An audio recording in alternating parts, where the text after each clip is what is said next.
What's up guys, Seville here, and today I'm going to be talking about the WWE Raw Authentic Stage pop-up as well as the Crowd pop-up. I do have the SmackDown stage as well, but because it goes together the exact same way as the Raw one, I'm not going to do its own segment. Instead, I'll just show you the final version of that later on. The backs of each package mostly just show you the other options available, but in the bottom right corner there are small graphs kind of giving you an idea of how it all goes together.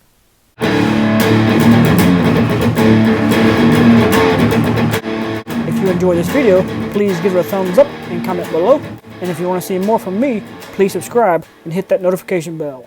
I'm going to start by walking through the process of putting together the Crowd pop-up.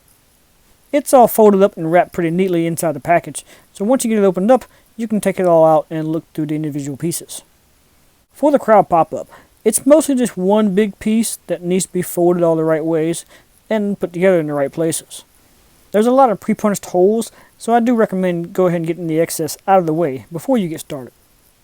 On the main pop-up, anywhere something should be connected or inserted, there's letters to match up the corresponding parts. As you start to go through the process of folding and bending everything in the right directions, I do recommend going ahead and giving a few extra folds just to loosen it up a little bit, because it is a bit fragile and feels like it could tear if not done properly. As you can see, the insides of the pop-ups are just plain old cardboard. There's nothing too fancy or sturdy about them. Once you've got it all folded together and plugged in the right places, it can basically stand on its own, but there are support pieces to help maintain that balance. So I'm going to find those and put them on next, and just like the main base, there are letters on each side to the corresponding places on the base it should be plugged into. Such as the G here on this one, that matches the bottom of the base over here.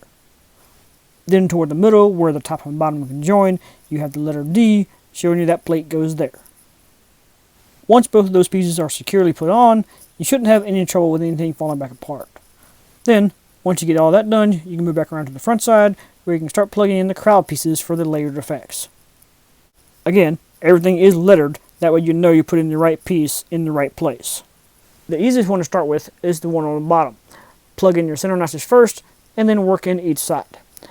Once you've got them in, you want to move around to the back side, that way you can kind of fold the flaps over, that way it's hooked in and not going anywhere. So that's your first added piece. Now when it comes to the top side, it's kind of in layers, so you want to start at the top and work your way down. Following those same procedures all the way down with each piece, starting in the center and then folding in the sides. As you're doing each piece, don't forget to move around to the back side to fold in each notch so that it's not going anywhere. Once all three top pieces are plugged in, you've got your completed Crowd pop-up. For the sake of scale, I want to show you my Elite Collection Seth Rollins figure standing in front of it. That way you see just how big this thing really is. I actually bought two Crowd pop-ups at the same time, but to do a full arena, it'll probably take quite a few more than that. So now, it's time to get into the Raw Entrance Stage pop-up. I won't be quite as detailed on this one, just because most of the same mechanics of how it all works still applies. But I will be showing you the order I went in putting it all together, starting with the main stage base and working our way up from there. The base piece here is the main part that most other pieces plug into, so it's best to get it ready first. Next up would be the primary light wall, and then the door cover. Next up would be the lower Raw title screen that makes up the rest of the doorway.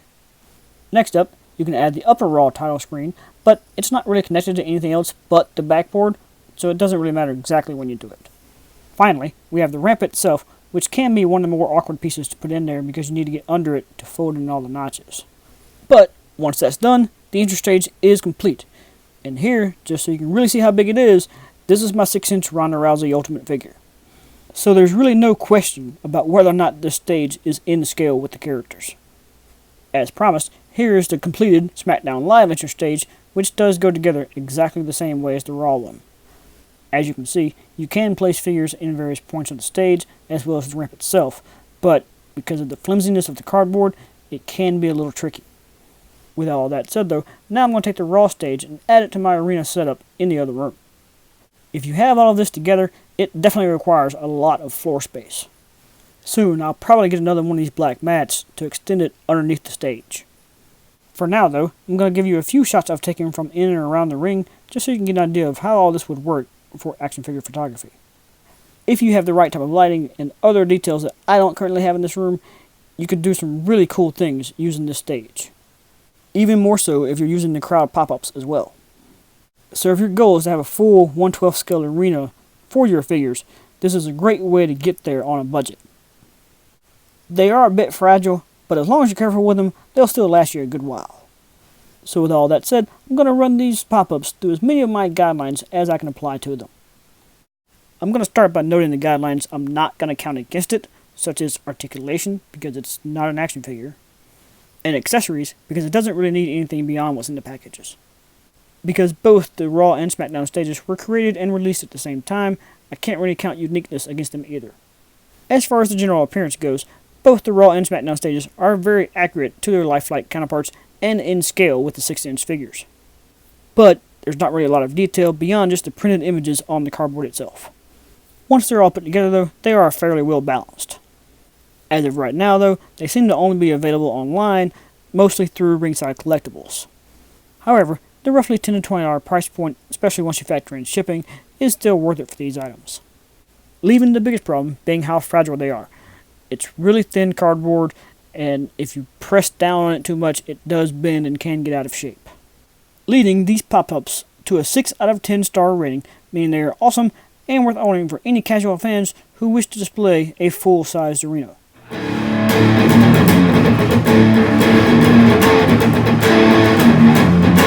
Thank you guys for watching, and if you like this video, Get over here! and subscribe to Civilian Collectibles.